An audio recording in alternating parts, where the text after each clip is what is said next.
Hey y'all, this is my review for the Real Housewives of New York. We are at episode 12. Whew, it is 2:30 in the morning here in New York. I have a flight in 3 hours, but I'm like, you know what? Let me get this out the way, because this may be my last video before my birthday. I'm gonna try to do Encore this week. I'm gonna try. But yeah, I'm gonna be doing the birthday festivities, so give a brother a break. Also, if you want to, show me some birthday love, the Cash App information is down there. It's $CDIGGI1. My Venmo is Chris-Diggins. And my PayPal is paypal.me/cdiggy1. And if you have any questions about that, it's in the description below. But yeah, thank y'all for your contributions. And most of all, thank y'all for watching the Ninja. But let's get into the episode. We open with Ebony, and she's at Leah's dopey boxer instructor's gym. She's educating him on black don't crack because he mentioned that Ebony looks very good for her age. And she's just chilling there waiting on Sonia to arrive for their boxing lesson. Meanwhile, we're at Luann's house and Ramona's coming over. It's Ramona's birthday month. I'm not really sure what her exact birthday is, but Luann surprises her with a little mini cupcake and some macaroons. Wow, how times have changed. Like, I remember way a few seasons ago when Ramona called Luann a weekend mom, and I was like, damn, how do you come back from that? Now, it's also going to be a joint birthday party because Ramona and Sonia's birthdays are very close together. At least this time, Sonia is invited. So we're back with Ebony and Sonia finally arrives at the gym. That trainer instructor, he's just so slow. Like, hey Sonia, have you heard of black don't crack? I'm really surprised Leah isn't in this scene. I mean, it is her friend's gym. So we're going back and forth between Ebony and Sonia's scene and Luann and Ramona's scene. We see Luann and Ramona now talking about Sonia and how she allegedly has a drinking problem. Ramona brings up her brother because recently in the last episode, they went to the whole seance thing, and she's comparing Sonia to her brother, who also had addiction and died because of it.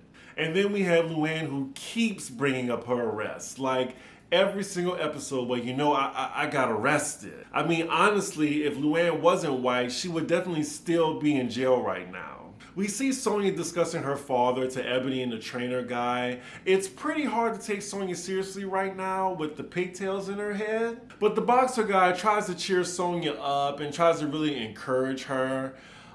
He really reminds me of like the dopey Disney character sidekick that you see in the movies. After the lesson, Ebony lets Sonia know that she's talking to this alleged woman who can probably be her sister, and they're gonna get a blood test to see if they're related or not. It really does seem that Bravo loves a plot line that involves a DNA test. Like, we see it through so many Housewives franchises. After they finish talking, you see them comparing booties, and Sonia's like, oh wow, Ebony, you have an ass. I'm like, I mean, after watching The Real Housewives of Atlanta, I mean, they make Ebony's ass look like flapjacks. I'm sorry, that's no shade to Ebony. I'm just saying, compared to those Atlanta ladies and their donkey booties, yeah, I don't know, Ebony, but you know what? Little booties matter.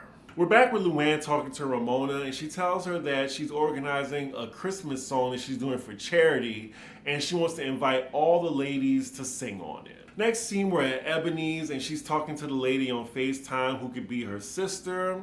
They're organizing when they're going to do the DNA test, and it seems like they're going to soon find out if they're related or not, which is probably going to be the next episode. Next, we're with Luann and Leah, and they're scoping out the venue for Ramona and Sonia's birthday. This is a cute space. Like, the views are everything. I wonder what this is. Hell, if I ever stay put on my birthday for once in New York, I'll definitely check out this place. For some reason, like, when my birthday comes, like, I always feel that I need to get out of the city. Like, I want to go somewhere warm, like a beach or something, to relax. Preferably overseas, especially when COVID is over. But enough about me. So later they're talking about the Christmas song, and Leah has questions. She wants to know, is there any legal paperwork to fill out regarding this song? Because she's worried about getting sued and or getting paid for a Christmas song that's made for charity. Okay. They then talk about Luann's man Garth, who we haven't heard from in a while on the show. And we see that they had like a picture of them in the papers, and she said that Garth really didn't like that. And it looks like the relationship is pretty much done between them, but Luann is saying basically it didn't work out, and she's fine with it. She says she's moving on. We go to commercial break, and now we're back in Luann's apartment. She's set up to record the Christmas song. Her and the producers are there, and all the ladies are gonna come over to record their line. Luann does let us know that the producers she's working with are very renowned, and they've worked with way more talented artists than she is. Ramona's the first up to stop by. She's recording her line, and she sounds awful. And after that, Sonia and Ebony comes in, and they're saying the exact same line, so it's really nothing special. Now, last to come in is Leah, and her ass is still worried about the legal ramifications of this song. And even before she starts to record the song, she asks Luann, like, who's publishing this song? Like, who's the owner of it? And it's so awkward, and Luann is clearly embarrassed because she's asking all these questions in front of the producers. I'm like, clearly this song came out last year, and I have not heard anything about it. Anything. So that tells you a lot about how much traction this song got. And why is she worried about the profits of it? She already told you that it's going to charity. Like, she's not making money off of it. She's acting like she's recording Tardy for the Party or Money Don't Buy You Class. Luann at this point is fed up. She's like, you know what? You only have like one line on this song, and you really don't have to record it. I have the other ladies to be on it. Definitely, if I was Luann, I'd be like, thank you for your services. Like, that's another point. Like, she's such a tiny fragment of the song. Like, why is she worried about this? So now this has turned into a full-blown argument between Leah and Luann. And Leah seems to think this is gonna have some mass profits. And is it going to go to charity, like, 2 or 3 years after? Is like all the money gonna go to it? Child, I would have been put her ass out my house. So they still just going at it while the producer's just looking at him. He finally steps in to tell Leah that this song is basically a donation. No one is going to come after you. There's no legal ramifications whatsoever. You have nothing to worry about. And then she's like, thank you. That's all I wanted to know. That's all I wanted to know. Girl, shut up. Like, she is so annoying this season. So then after that, Leah and Luann hug it out, and she agrees to sing the damn song. She sings it, and it's the exact same line that the 3 other ladies before her sang. Just doing the most for no reason.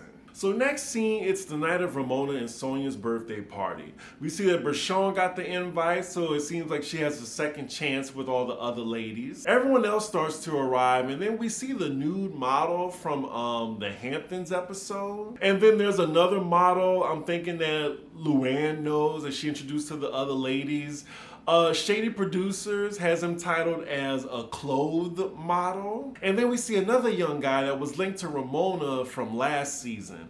I'm starting to think, are these male escorts? Because it's starting to give that. Ain't nothing wrong with it, but it's sure starting to look like it. But speaking of escorts, the birthday girls Sonia and Ramona are greeted by 2 strippers. These strippers seem stiff, and not in a good way. Like, they just look real corny and lame and doing that little lame gyrating. They don't even take their pants off. What kind of birthday party is this? At my birthday party, they gonna be naked. Now, side note, is Luann and Leah drinking? Because I definitely see Luann with a wine glass in her hand. I'm just surprised because I know it's an open bar and the urge to drink is very, very high. But anywho, we see a bunch of the ladies just having random conversations about sex, blah, blah, blah. We then see Ebony inviting all the ladies to an event she's hosting, and she's calling it a Black Shabbat night, which is a Jewish party according to them. Now, Ramona is confused and Ebony is about to break it down. And here we go with the awkwardness. So Ebony is saying that her Jewish friend, who isn't black, is hosting a Shabbat for her and her black friends, as well as her castmates. And Ramona's like, okay, so then why is it a Black Shabbat? And then Ebony says, well, with black people and in Jewish people, we have a shared oppression. Even before Ebony could say the next word, Ramona like, oh, can we stop talking? Oh, this is my birthday. I want to talk about something serious. Ramona, shut the fuck up. Shut the fuck up and just listen. Listen, because you're making a moment that don't have to be awkward awkward again. So Brashon asks Ebony, is she invited? And Ebony says, well, unfortunately it's my friend's house, and because it's COVID, she has a limited amount of people she can invite. And then the black people that she invited, they all had the same experience of going to Israel together. Now, Ebony, I'ma say, what's the harm in inviting one more person?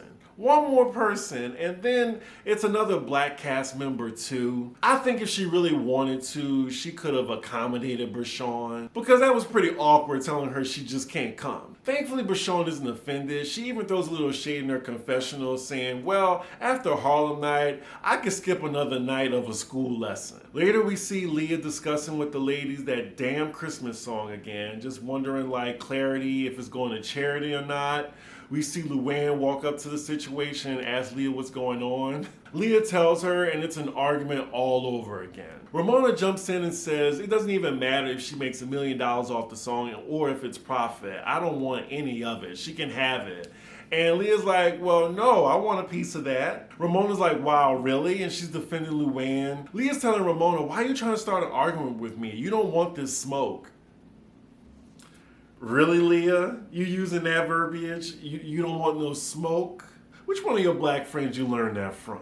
She then tells Ramona to shut up at her own birthday party. Leah then brings up to Luann like how last year there was an issue how she didn't pay Sonia for her cabaret performance. She got into it with Sonia and Dorinda. Now, Leah, the difference between that was the cabaret wasn't for charity. And also, that was, business between Sonia and Luann. I can't believe I'm on Luann's side right now. But yeah, this is for charity, so I don't get why she's making such a big deal out of it. And most of all, she only has one line on the song. Luann tells her to mind her business and don't overstep your boundaries, girl.